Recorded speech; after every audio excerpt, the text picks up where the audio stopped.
you need to understand the cycles that's happened in the past to understand the future cycles and how the individual or the collective is going to respond to those particular cycles.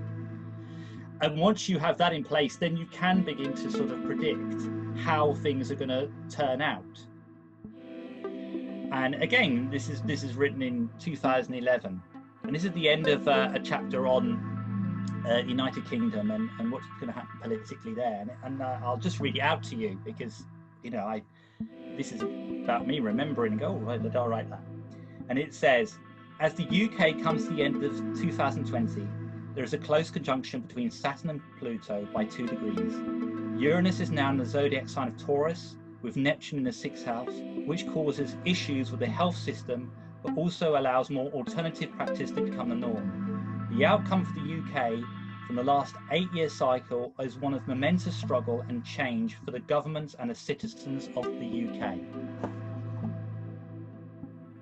The whole aspect of the commuter sitting on the train, you know, and these waves of people, that even once Jupiter and Saturn has gone away from Capricorn and gone into Aquarius, you know, the Aquarian theme of social distancing, that's a very Aquarian kind of trait, you know, of separateness, of individuality. That's going to be the norm. You know, the old way of doing things, that's not going to come back. Religion, society, economics are all crumbling. Mm-hmm. There's not much to grab onto. Right. And that's always fascinated me about spirituality, how it almost takes itself away from economics, but actually it's very much packaged with it, okay, whether it likes it or not. Yeah. And what's happening with this pandemic, of course, is that I think it will only increase its interest because the systems are crumbling. Hello and welcome to episode 38 of the Spirit Box podcast. In this week's show, we welcome Demian Allan, astrologer and author, who will be talking to us about astrology and planetary cycles and political and societal change from now through 2021 and beyond. Now, this is an exciting and quite timely topic given where we are with the American election cycle. Demian also offers his predictions on that, which you can hear towards the tail end of the show. He called the last election correctly, so maybe we should listen to him. There's a lot here. He goes over the planetary cycles and their effect in exacerbating the pandemic. So there's a lot to listen to there. It's really, really quite insightful, very enjoyable. I'm not going to go into it too much. Savor it. So those of you who regularly check in on the Patreon will know that my MacBook died. It's been replaced. I'm still pretty pissed off about it, but you know, that's the way the cookie crumbles. But on the flip side, I got some great news. The Spirit Box has been nominated for 3 Witchy Awards: Best Podcast, Best New Podcast, and Best Podcast Episode. So I'm going to leave the links for you below in the show notes. So if you could do me a solid, I'd greatly appreciate it if you could go in there and give us a vote. That would be awesome. Right. For those of you who are also BA and ANC members, I've uploaded the witness account of an individual who saw the Banshee back in the 60s in Ireland. So if you haven't checked that one out, do have a listen, because that's a rarity to get that. So that's something to savor and enjoy. So I'm very pleased to say that this episode has a sponsor, and that is the Witches Gathering of 2020. And it's run by Madam Z. It's a really immersive witch experience that brings magic, woo, witchcraft, the mystical, and there's some chosen vendors all into one place. There's some great speakers. Lilith Dorsey is there talking about voodoo and Afro-Caribbean paganism. Lauren Mercury, Tara Sanchez, Dr. Kelsey Graham. to name a few. And there's some very good speakers actually. It's really worth checking out. And there's lots of workshops and various different vendors for you to pick up various hoodoo, witchcraft, and magical bits and bobs. Righto. Let's get on with the show then.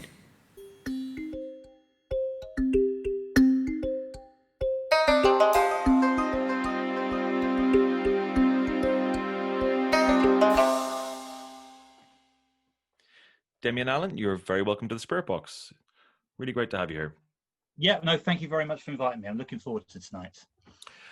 So one of the reasons that you popped into my head was you gave me a couple of readings before in Watkins bookshop in London. I always found them scarily accurate, and I was looking. That makes me realize I'm doing my job correctly. Exactly, that's a good sign. That's a good sign. And of course, Watkins Books, for those who don't know, is I think I can state this. I think it is the world's oldest occult bookstore.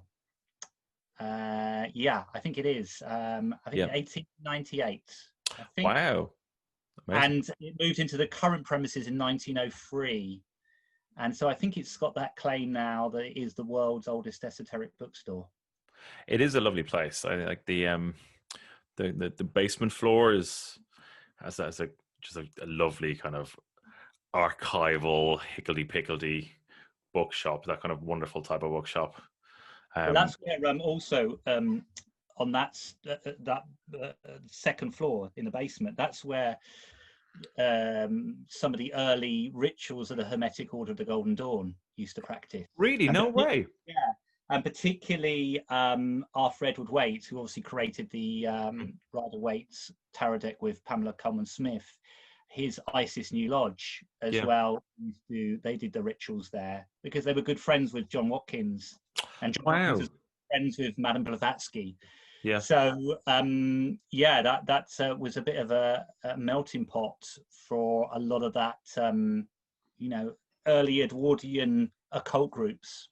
I'd no idea it had that heritage. That's incredible. Yeah.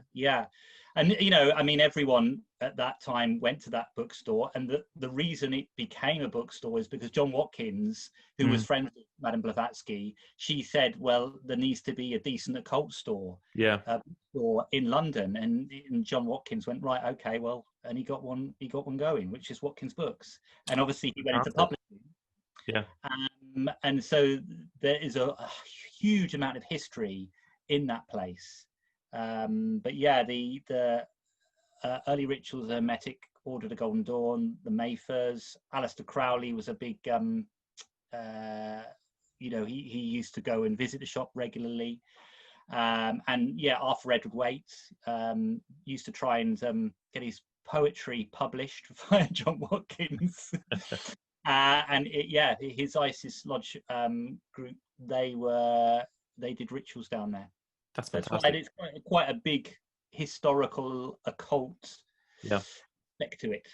That's awesome. That's some serious credentials. Yeah. That's awesome. But kind of looking you up, I don't want to paint a picture like I was stalking you on the internet. You do have a website. There's a reason for it. And I kind of looked at a book you had actually previously published, talking about kind of like political horoscopes from 2012 up to 2020. So is that right? Got the day range right? Well, it's interesting because I wrote that book. It was published in 2012, November 2012. So I wrote it in about 2010, 2011. Yeah. And it was based on the astrological cycles from 1970 all the way up to 2020. Mm-hmm. So it was essentially reviewing astrological cycles and what's happened since 1970 and taking us through right up until now, 2020. Yeah. And, the 2011 to 2020, I said in the book, was crisis points in Western civilization, which was incredibly dramatic back then. But of course, it doesn't seem so dramatic now. And this was based on particular astrological cycles to do with the cardinal zodiac signs and the planets that are in those signs. And the cardinal zodiac signs are Aries, Cancer, Libra, and Capricorn. And they depict the start of the season as the sun goes into those time frames. So late March, 20th, 21st of March is the spring equinox. That's when the sun goes into Aries from the tropical zodiac. So looking back, I was seeing it was a marked shift that was going on, that was leading to a crisis point culturally, economically, spiritually, you know. And so to write a book at the start of the last decade, and to see how things have kind of permeated and reached the point where they are now is really interesting for me.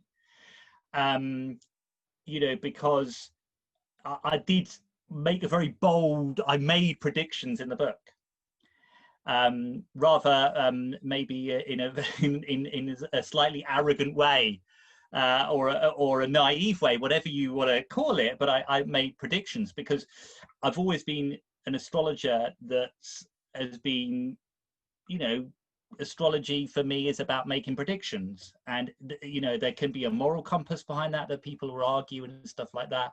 But you know, astrologers will always have to look back at someone's past, and that's making a prediction, because you're looking back and saying, did this, you know, happen? So, you know, it's not linear looking back and looking forward. So I was always really kind of fascinated with, let's look at the astrological cycles, and a little like doing a consultation for an individual, like you were saying yourself when I did one for you. You need to understand the cycles that's happened in the past to understand the future cycles, and how the individual or the collective is going to respond to those particular cycles. And once you have that in place, then you can begin to sort of predict how things are going to turn out. But you've got to understand the individual or the collective. And so my book was understanding two places in the world collectively, which was United Kingdom and United States of America. Those are the two that I concentrated on. And so I had to look back from 1970, and some said, well, why is 1970 particularly poignant?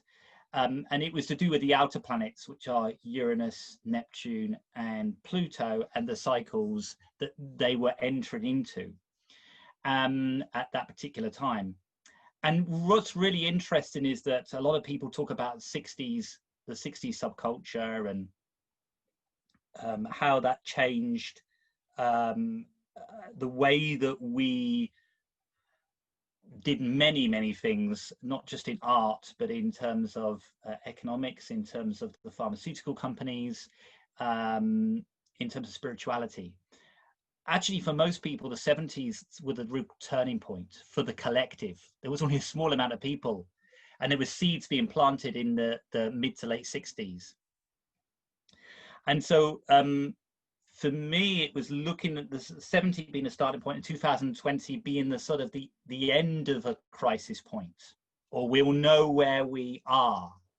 And actually, before I spoke to you, I thought I don't read my book at all. It's not something I go to bed with every night and read. But I did look at a bit of a chapter, at the end of a chapter. And again, this is written in 2011, and this is the end of a chapter on the United Kingdom and what's going to happen politically there. And I'll just read it out to you, because you know, this is about me remembering and go, oh, right, I'll write that. And it says, as the UK comes to the end of 2020, there is a close conjunction between Saturn and Pluto by 2 degrees. Uranus is now in the zodiac sign of Taurus, with Neptune in the 6th house, which causes issues with the health system, but also allows more alternative practice to become the norm. The outcome for the UK from the last 8-year cycle is one of momentous struggle and change for the government and the citizens of the UK. And that's now. Wow, that's incredible. I mean, So you specifically mentioned health. Yeah. All it was looking back here. And for me, the health sector, that's been building up for a long time. Now you could say, well, yeah, everyone in the UK, let's just take the UK because it's easier, would say that, because the way that the NHS has been treated over the last particularly 40 years, you could say, well, it's going to be pushed to limit. The point being, I think, is, again, it's how we respond to the planetary energies. And outer planets, those Uranus, Neptune, Pluto, are collective planets. This is from my perspective. Other astrologers might disagree. That's fine. But they are from collective aspects. That means a bunch of people will go through the similar experiences. Now, if you put that in with the two other planets, which are Jupiter and Saturn, which are what I would call the planets that are based how society functions, then what we're going through at the moment is a concoction of influences that are making what we're experiencing pretty difficult, and actually our whole worldview is having to change. Our life, or everyone's lives, are having to change at the moment, hugely. Now, the astrological significance of this is really interesting as to the players, the planets that have played a part in this whole aspect. So for me, the book is really interesting to be talking about it this evening, because instead of me going, this is my new book and this is what I'm saying, I can now go back again. I wrote this 8-9 years ago and this is how it's played out, which is fascinating, you know. So the book was really a kind of a snapshot of a period in time and in the future that I put as a crisis point.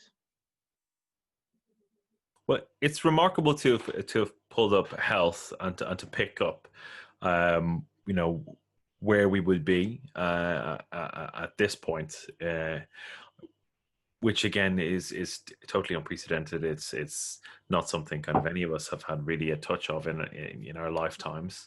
Like this talk of this whole thing, like the idea of this reset, of all the kind of the rules are changing, all those kind of different elements of structure are being shifted around.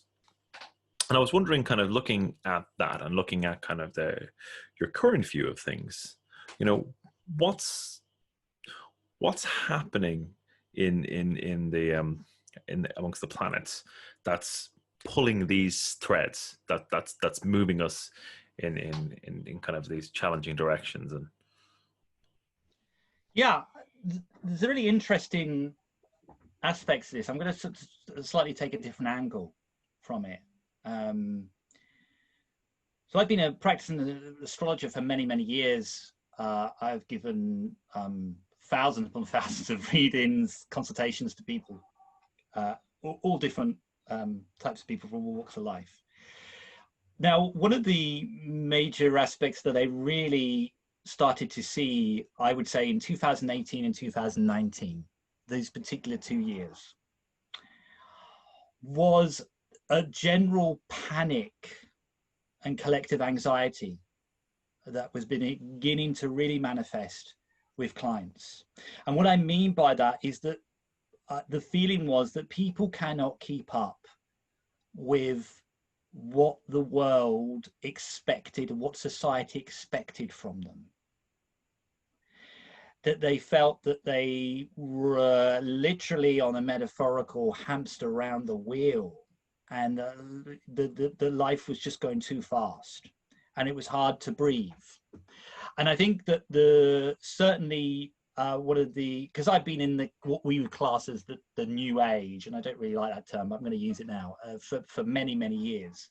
And one of the you know, you get these segments of things becoming quite big, and then things go down, and then things come up. So mindfulness, obviously, I think over the last 10 years has really made us a big step forward, and in terms of books, in terms of classes, and everyone talking about mindfulness. And that doesn't surprise me, with the sense of trying to calm one's mind, trying to shut down the monkey chatter.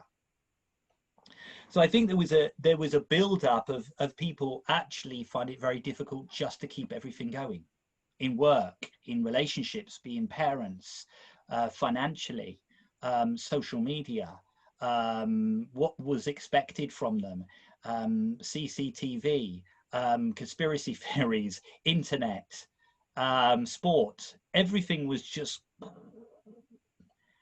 And what's interesting about this whole pandemic is a lot of that kind of had to stop to some degree. I mean, when that happens, and it's interesting because, again, if we just take the UK, because there's a lot of this started to manifest in January in the West, certainly. And from an astrological point of view, this was based on the main player, from my perspective, is Pluto. Pluto rules collective viruses. And what happens is that the planet Saturn, that takes about 29 years to go around the whole of the zodiac, back in late 2017, went into Capricorn, okay, which is in its rulership. Which is good. It puts a certain structure on things. However, late in 2019, you had Jupiter go into Capricorn as well.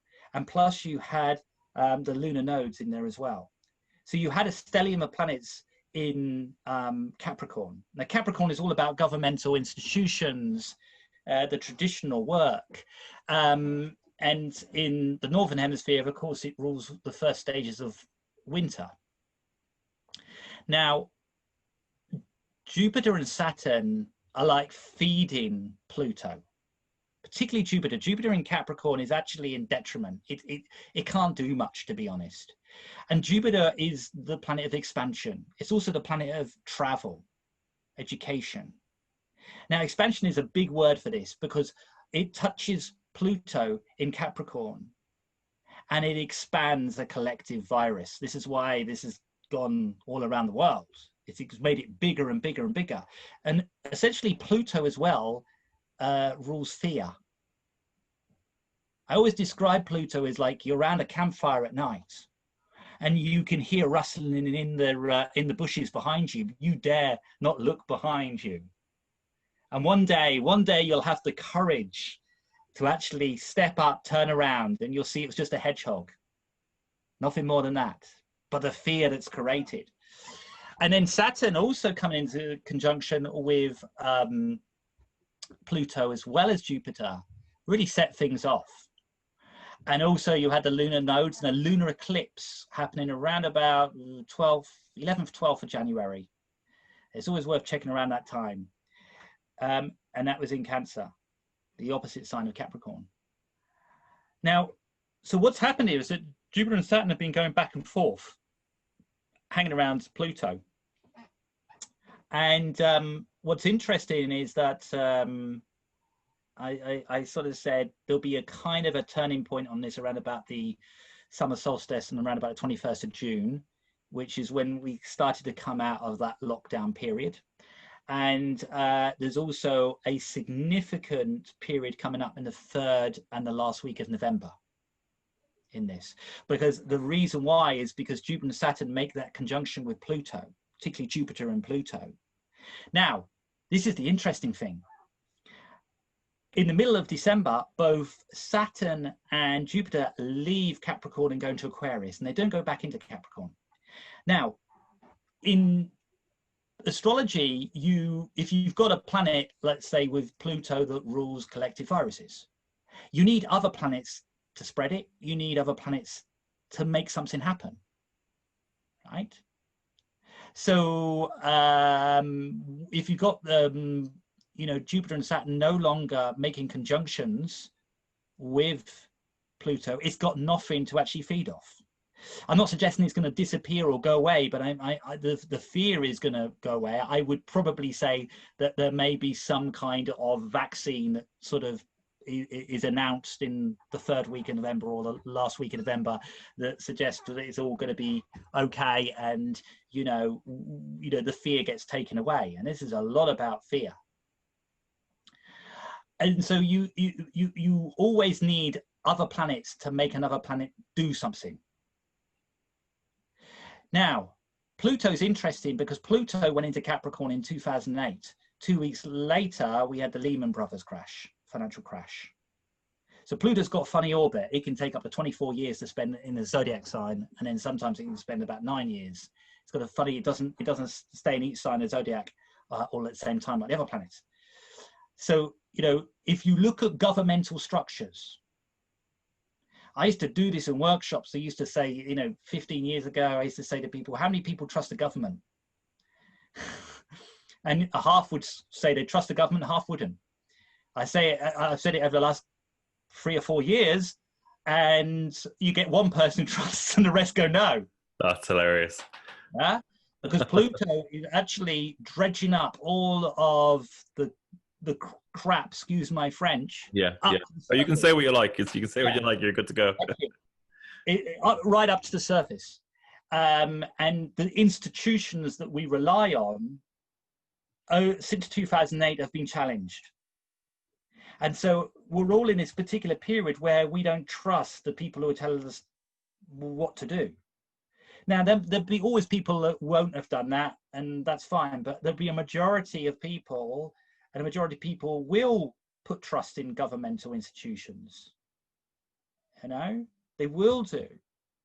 But, you know, there's another interesting planetary big figure in all this. And this is when I start getting on my high horse a little bit. The other big thing about this, which hasn't really been mentioned that much in astrological circles as much as a player it is, which is the planet Neptune. And Neptune rules fantasy, illusion, deception, spirituality, drugs, drink, in some ways, escapism.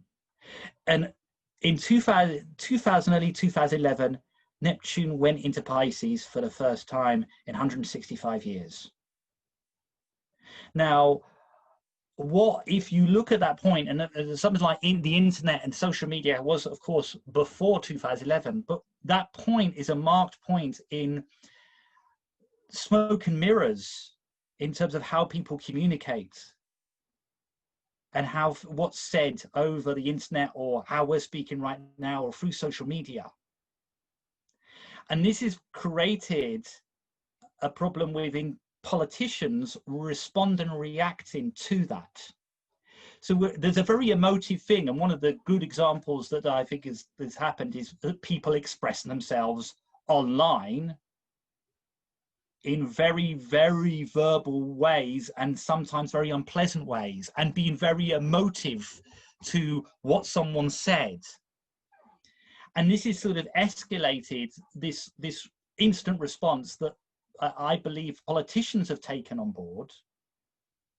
And therefore, you've not got a thought out plan of this is where we're going. This is what we're doing. Here's the vision. We're just getting this response. And this is exactly what's kind of happened within the response in terms of the pandemic. It's short-term fixes. It's a newspaper says this or an internet says that. Oh, we better respond to that. And that's very Neptune in Pisces because it doesn't like boundaries, Neptune in Pisces. It doesn't like to be told what to do. It likes to sort of circulate, and it rules vapor and fog, and it's nebulous, and it's all that smoke and mirrors.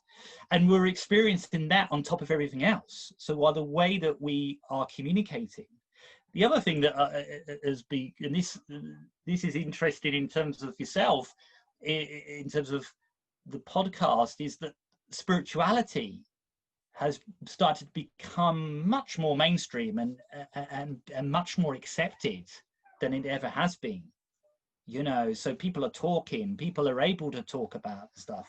You know, what we're talking about tonight, I mean, you know, 20 years ago, this would be, you know, in a darkened room somewhere in deepest, darkest Surrey, you know. Yeah. And now people are able to explore this, for good, for bad, you know, depending. Yeah. Well, one of the things that really struck me from what you just said there was the idea of things being nebulous and kind of vapor-like, and it feels to me like a lot of when we're trying to look at the facts of what's been happening over the last 6 months, like we're chasing smoke with there as well. You know, it's like everyone's confused. It's like, wear a mask, don't wear a mask. The masks don't help. No, you must wear a mask. Masks do help. Yeah. And it's this constant like confliction and constant kind of uh constant challenge to try and find what the kernel of truth is behind anything else, behind what's happening in terms of what one should do. Um, and I think that's really hard for people because, you know, like you were saying earlier, it's the idea of like, well, the government look after us in these times of crises, and that relationship is broken down a lot, right? You know, it's because we don't know what the government are doing. You know, most people are like, look, if you tell me what I need to do, you know, I'll just do it. But you keep telling me conflicting things, you know, which, I mean, you can argue the toss as to whether or not that's a healthy attitude anyway, but it's the fact of the matter is that you can't get a clear line of sight on instruction on how best to deal with this. Now, to be fair, people are, you know, people in power are trying to figure things out. But it just really struck me when you were saying that idea of it being kind of like chasing smoke, you know, looking kind of for what's happening, and you try and pin it down, you try to understand it, and it just kind of evaporates in your hands. Do you know where I'm going with this? Yeah, well, this is kind of the rise of also conspiracy theories. Yeah. You know, and I was about 10 years ago. I was you know, working doing sort of stuff in TV. From an astrological, working as an astrologer in a TV, but adjacent to a company called, or a channel called Edge Media, who started out this conspiracy channel, which was fascinating. They had, you know, people like David Icke and stuff like that, Lawrence Gardner, really fascinating stuff. And it was kind of on the side issue, but you could see momentum was already growing. And now people are really, you know, trying to find out the truth, you know, and it's a kind of like, it reminds me of a kind of magical practices where sometimes you know, the magicians can try and get the connecting everything, all the little bits, you know, together to find the truth or find the answer or find the Holy Grail. It's quite a fascinating aspect that's come out of this. And of course, I always say truth is a perception. It's very subjective. I think that's a fair assessment. Yeah. I think and so, you know, it can be a little bit like chase you tell. Yeah. But then it is that it's an individual's quest for the Holy Grail. Mm-hmm. And that can be really enticing, intoxicating if you're on that quest. You know, so I can see why it can be absolutely fascinating, you know, and there are so many access points via the internet to look up and, you know, put those things together and go, well, that has that meaning, that links up to that like a spider's web. But you could also get lost in that. And I think that it's about people questioning from questioning the external structures of society and the way that it is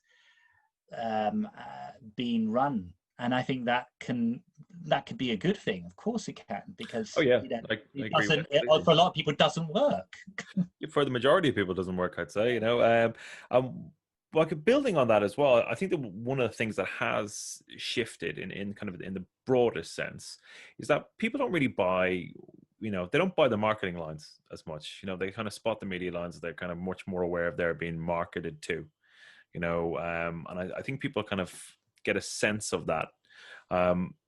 And it's interesting because when you're talking about kind of that rising level of anxiety that people are having, that sense of just being overwhelmed by stimulus, by constant advertising, by the always on culture. We, you know, 10 years ago, we started that kind of 24-hour news cycle on kind of those satellite channels, or 15 years ago even, and now that's just in our hand, all the time. And I was just thinking about that. It has to have a massive psychological impact.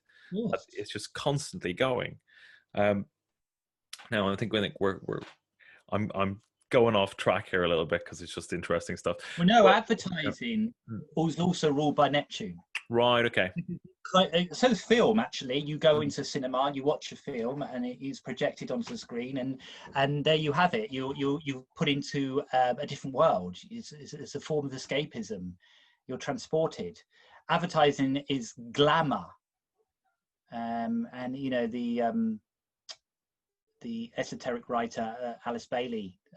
There's a great book on glamour, and how the world that we inhabit in the moment is very much attuned to that world glamour, which it is, celebrity culture, and how we look, and how we're perceived. And advertising plays into that a lot. And a lot of people are turning away from that, or trying to get away from that. It's really difficult in Western culture. It's really, really difficult, because it is always around, and this is about virtual. And I talk about this in my book, the rise that people will be just taken to a virtual world rather than dealing with the real world. And of course, people walk around with their mobile phones in the streets, looking at that virtual world with their online profile without looking at the surroundings. I always find that amazing. And because it's a hit, isn't it? It transports them to this constant information and defines them. It gives them a sense of identity, and because we've lost that sense of community, which I think out of this whole pandemic, hopefully that seeds will start to, community will become much more solidified, that it's being brought back together. I really, I try to be an optimist as much as possible, and I believe that that's going to happen. That local issues will become the bigger thing rather than worrying about what's happening in Burma. And we should completely, but also you can make a real kind of change. And I think that will start to. That's where a lot of the grassroots of change will start to begin to manifest. Simply because we're forced to, because we are. That whole thing about working from home, that is the norm. That will be the norm. Yeah. And long may it continue, from a personal perspective. But speaking of, sorry, there's what I was saying about the everyone feeling around the hamster around the wheel. Mm-hmm. And I know there's a lot of stress and a lot of mental fatigue and a lot of issues coming out of this pandemic. Yeah. Completely understand that, God. But there are some other stuff that's coming out of seeds that are being planted for the future. And it's good if you can work from home and you've got a reasonable, good space, living space and stuff like that, and you can. Some people can't, unfortunately, But the whole aspect of the commuter sitting on the train, and these waves of people, that even once Jupiter and Saturn has gone away from Capricorn and gone into Aquarius, the Aquarian theme of social distancing, that's a very Aquarian kind of trait, of separateness, of individuality. That's going to be the norm. The old way of doing things, that's not going to come back in terms of work, in terms of how people work. Okay, and that's really interesting. I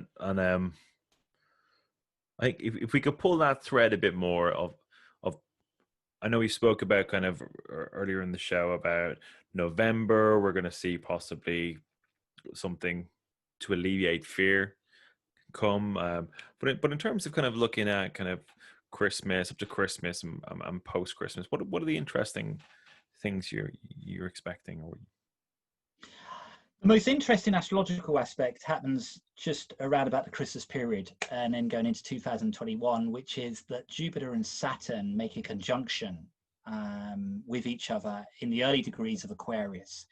But the most interesting thing about that is this is the first time that a conjunction between Jupiter and Saturn has happened in air signs for about 250 years, or previously it's been happening for the last 250 years, it's been happening in earth signs, which was Taurus, Capricorn and Virgo. So, and that's given rise to the Industrial Revolution and materialism and the mechanical world that we live in. Now, we're going into this air cycle for the next over 200 years. So the conjunctions between this, Saturn and Jupiter, which are the planets of, as I said earlier, of society, the first conjunction is going to happen right at the end of this year. And that's a major turning point, you know? And this is why it will feel like this is like an end of a chapter. You know, we're all about to start a new chapter. You know, and if you think about air signs about communication. So if we look at the technology, what would the platform we're on at the moment, how we communicate, that's just going to increase. That's just going to become bigger and better, and that is going to be the norm. And I think education particularly will be, as it already is, because of the response to the pandemic. But I think that's going to be kind of huge over the next 5-6 years. You know, children on these kind of platforms communicating.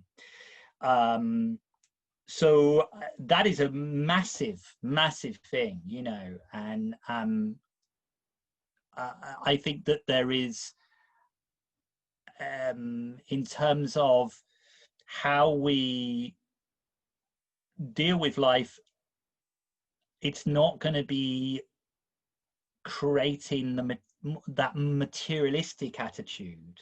It is going to be how we communicate is going to be the focus, and the speed the which we do it. So it's in a way, I suppose, it's less tangible, if that makes sense. We've built stuff over these last 250 years. We've created a lot of stuff that's happened. We've used up the earth, you know. From an environmental point of view, we've used up the earth. So this is a huge aspect. But with every new cycle, it doesn't come easy. Mm-hmm. Not like we all slip into it and go, right, okay, fantastic. It's actually discombobulating for most of us, right? Because we've got a way that we see the world and experience the world, and what we expect from the world, what we expect for our lives, and then suddenly that is beginning to change fundamentally. Mm-hmm. So that's the first kind of major aspect that's going on. The second is the planet Uranus, which has been for about 1.5 years traveling in Taurus. And Uranus takes 84 years to go around the whole of the zodiac, spends 7 years in each sign of the zodiac. Right. It's coming to the middle part of Taurus, which is the second decan of Taurus. So it's sub-ruled by Mercury, and therefore, again, technology, real insights into technology speeding up.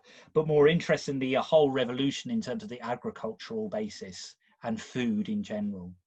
Okay, that's really interesting. You know, and this would come into the guise of, you know, almost eating within the season that you're meant to be eating those particular products, and that. And agriculture becoming a huge industry again, but from a different perspective. Right. I mean, that desperately needs to happen.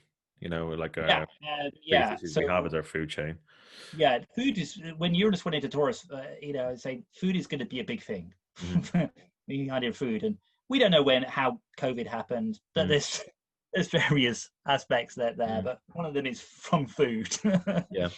Meat. So I think that's going to be that is going to just increase here.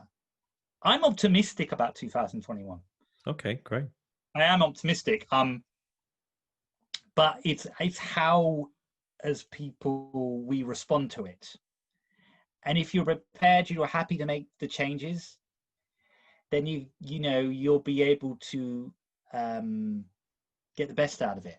But if you kind of stick to your old principles and expect the old things, that's going to be slightly tricky.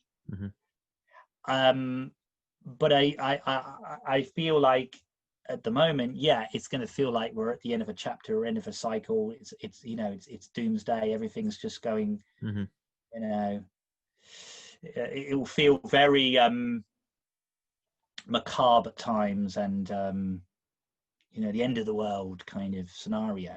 But you know, how governments respond to that is going to be really interesting, because they can't respond in the way that they've done previously. Right. And what you've basically had over the last 8 years is the rise of the maverick in terms of leaders. Yeah, that makes a lot of sense. Yeah, that's what's happened, because the mavericks tap into the collective, because the collective's going, well, we don't trust this, and the mavericks are going, well, you know, I will do things differently. I'm like you, not like them. You know, and what they're doing is they're using the media to portray that, and we come back to Neptune in Pisces, which is this kind of nebulous, smoke and mirrors, responsive. Donald Trump is a fantastic example of someone who gets emotional and goes on Twitter. There you go. And then stirs up this real kind of emotional storm. Yeah. You know, that's so Neptune in Pisces. That's, you know, what's he saying? What's he trying to say? People deciphering it. Yeah. Amazing. You know, and if you listen to politicians, and politicians have always been a bit sort of sit on the fence, don't they? Never give a straight answer, but it's even worse now. The deflection and the regurgitating the same old spin.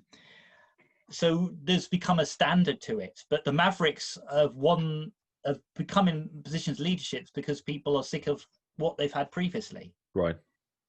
You know, but it's also the rise of celebrity culture and stuff like that that's also contributed. Again, Neptune in Pisces. And Neptune in Pisces is going to be into the you know, 2024, 2025. It's still there. We've still got 3 or 4 years left of it, you know. So we're still going to be dealing with that. But you know, at that time, 2024, 2025, you've got also Pluto moving into Aquarius as well. And that will really set the tone of the implications of technology over the last, you know, since 2008. And, you know, particularly younger people who have grown up with that and how that manifests. And I talk about this in my book. I talk about the rise of mental illness from the period of 2011 up to 2020, because there's a disconnect happening. So we talk a lot about that kind of aspects, and that's really coming with Neptune and Pisces, you know, and people are looking for identities, looking for something, as you say, looking for truth. And you know, they sometimes are just entering into a labyrinth of their own making, and that can be pretty scary. That's a tough revelation, I think, for a lot of people, kind of, you know, to kind of unpack their own world, and kind of realize what they're doing to themselves. And this is why magic, as in the form of magical practice, ritual magic, stuff like that, has become really, really popular over the last 7 or 8 years. Yeah. The reason why is because with magical practice, you are responsible. You set the moral compass. You're the practitioner in the center.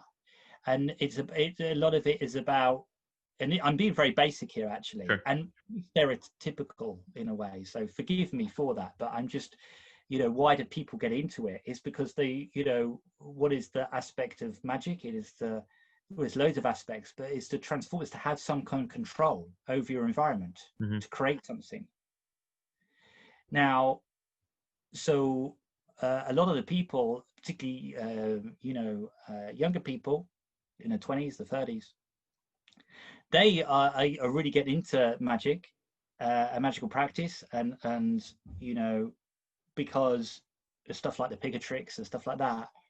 And the reason why is because they're wanting a sense of control as well, and it's about manifestation, you know, and so people are less inclined to go down the what we would say. A good example of the new age stuff that's a bit sort of about your personal journey and stuff like that. What's my personal journey? What's my point in life? people are going, yeah, I don't know if I'm going to get a mortgage. I haven't got a job for life. Relationships are all over the place. People don't know where they stand. So it's about, how do I get a sense of control? Same with Wicca and witchcraft. All of those things have made a real comeback over the last 10 years, particularly. And the reason is economics, a lot of it. Particularly younger people, I say their 20s to 30s, because, the psychological aspect of that is, I want a sense of belonging. I want a sense of control. Mm-hmm. And I want to materialize stuff as well. I want things to happen. Mm-hmm.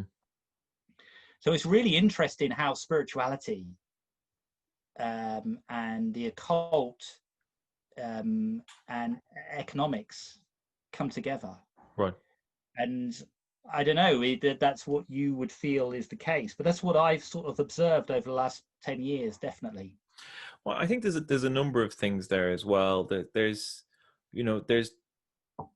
the rejection of the old order as well. And with the old order has, whether people were kind of practicing Christians or not, but as the rejection of kind of like the Abrahamic as a whole, where people are going on a divergent route and kind of going, well, that represents a top-down structure. I live in many different top-down structures, be they financial, be they societal, be they economic. And generally, I'm on the bottom rung of all those. So why would I want to kind of join another bottom rung when I can go out and actually not have an intermediary between me and the other? I can go out and actually directly interface with it.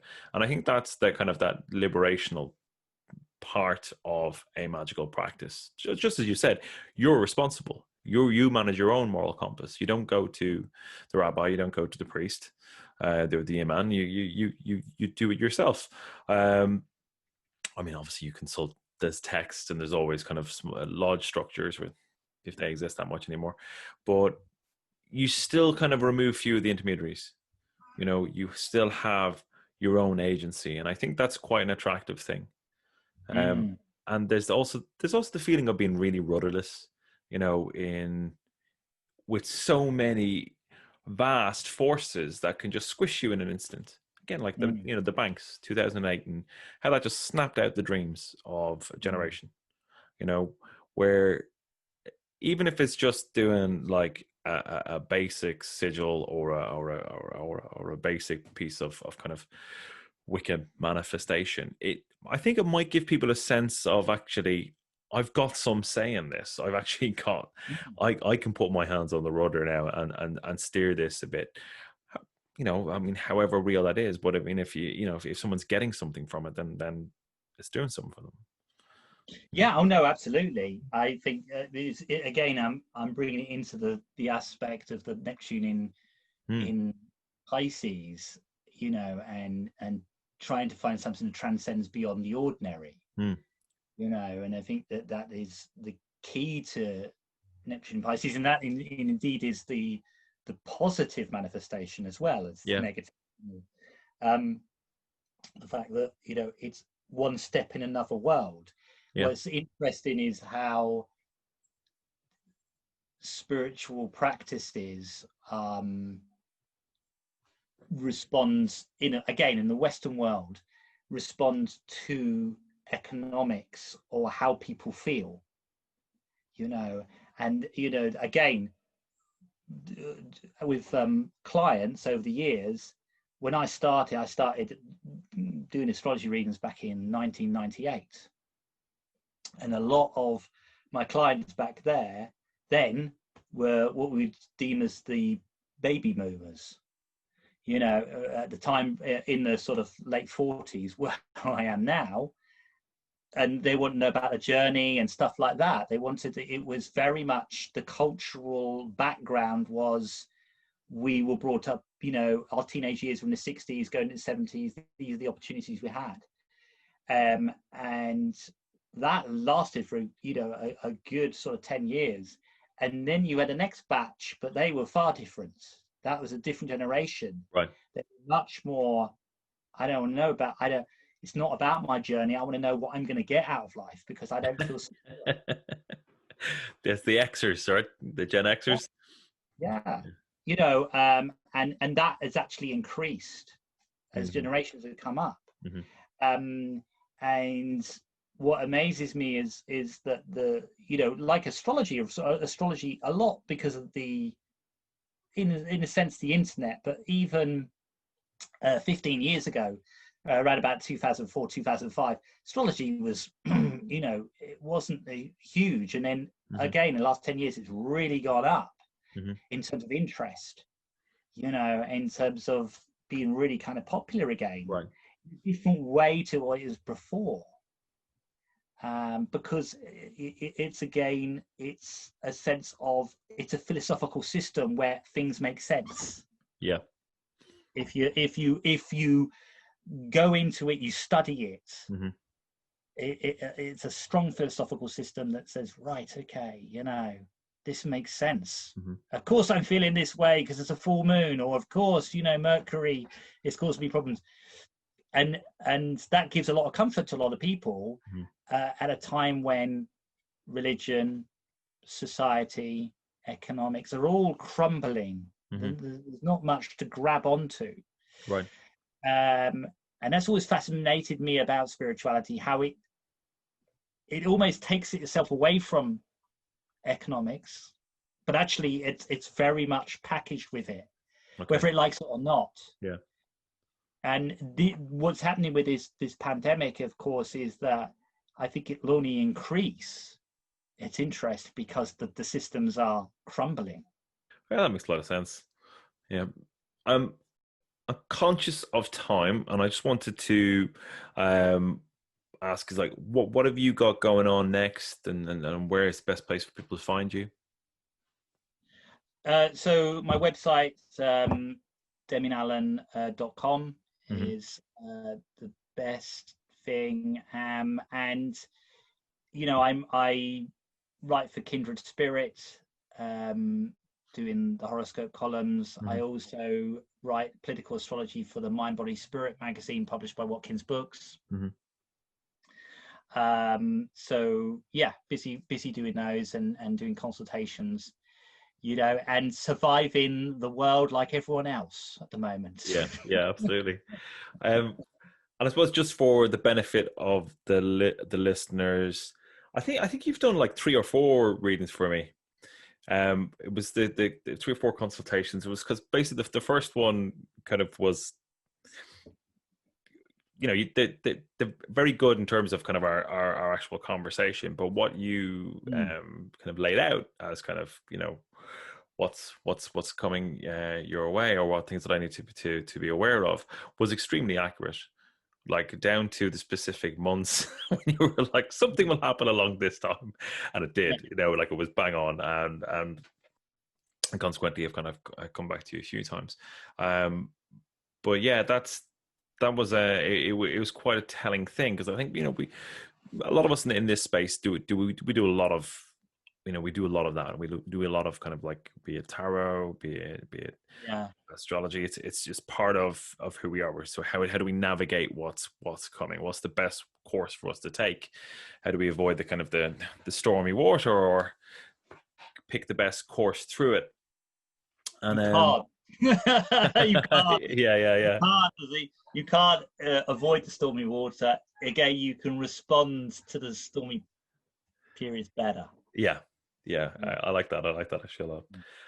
But yeah, no, the readings you gave me were fantastic and really useful. So I do encourage anybody who's interested in that, or would like a consultation, to definitely check the link in the show notes below and follow up with Demian.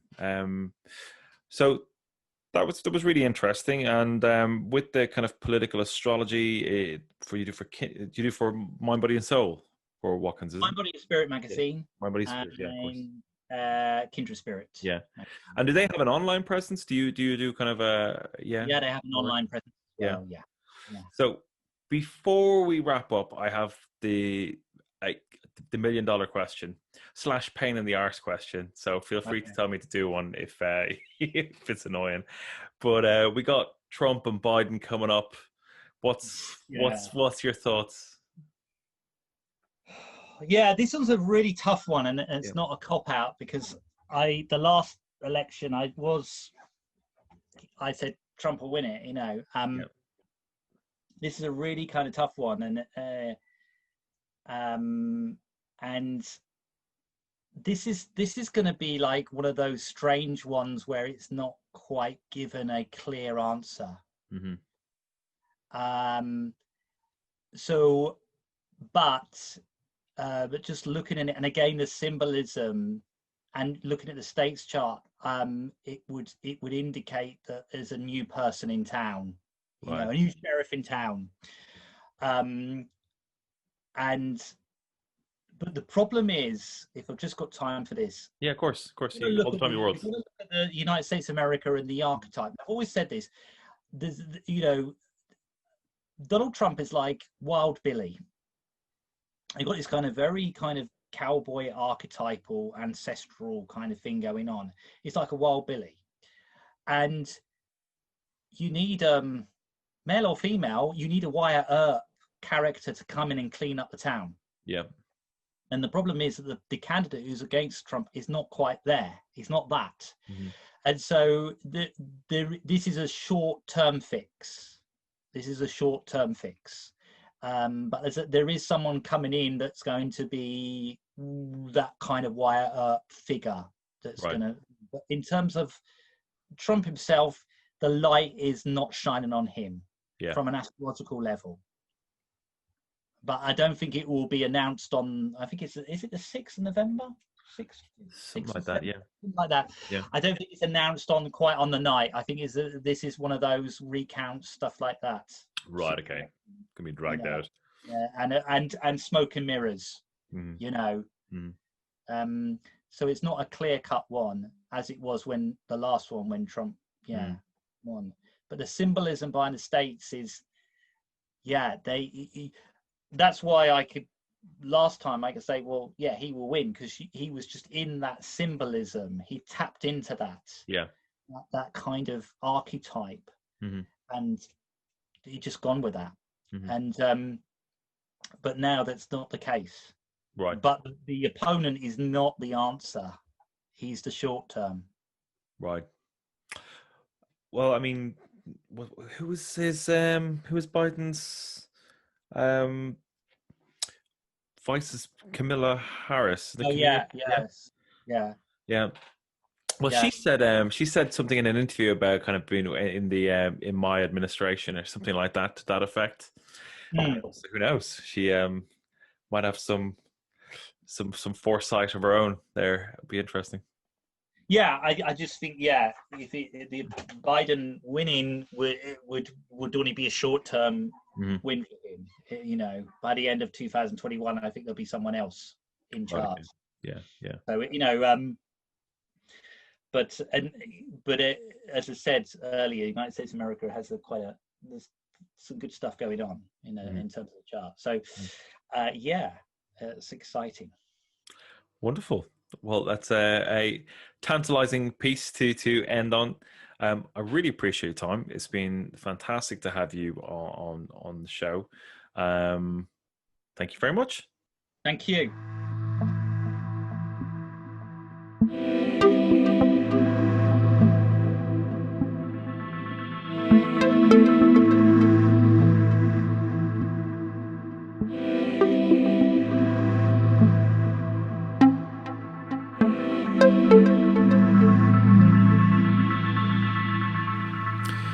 Awesome. Thank you very much, Demian Allan. That was fantastic, really insightful. So there's a lot of food for thought there, a lot to pull apart and have a think about. So if you want to reach out to Demian, the link to his website is in the show notes. Please do. He's done quite a few readings for me, and he's really good. It's a bit freakish, to be honest. But anyway, aside from that, hopefully Demian will be back with us soon, and to give us maybe some other thoughts on 2021 and what we can look at there. Okay, that's it from me. I'm going to wrap up. It has been quite nice to be able to record again. I've been tense not being able to get my show on the road, as it were. So anyway, that's all from me. Talk soon. Bye.